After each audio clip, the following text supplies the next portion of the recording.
Қауынды өсіріп, жетілдіру үйрен нәрсе оңай нәрсе емес. Бұның шабығы бар, пәлек қайыру деген бар. Пәлек қайыру деген мысалы шығып кетеді, арықтың несіне ұзын болып мысалға.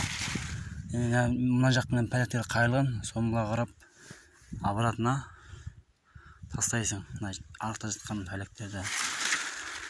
Одан кейін бұған дәрісін беру деген бар, суғару деген бар. Мысалға мына қазір біз андай шүнектерді мысалға суғарасың, сол кезде нам болып тұрады. Намы бір мына жерден таза енді.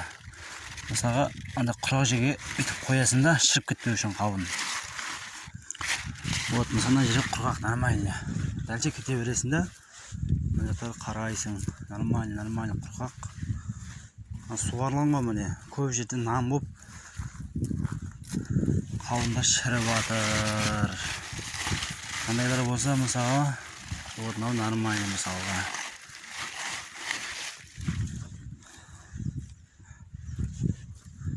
Бұл арықтың негізі пайди басқа арықтан қарағанда нормально екен.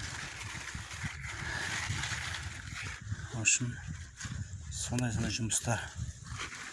Көресің, нормально құрғақ жерде тұр. Тоже құрғақ жерде тұр. Бұл жақтың құрғақ жерде нормально жерде тұр екен.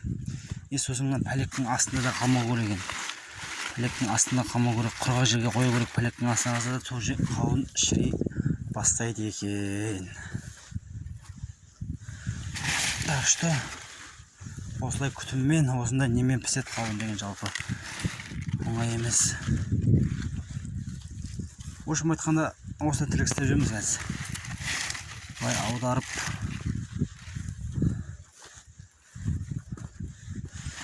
былай мысалы кейде түсіп кетеді арыққа қауын, былай шет жағы. Оны да былай орнына қоясың, арасына бастырып қоясың. Пәлектің арасына қыстырып, қымтап.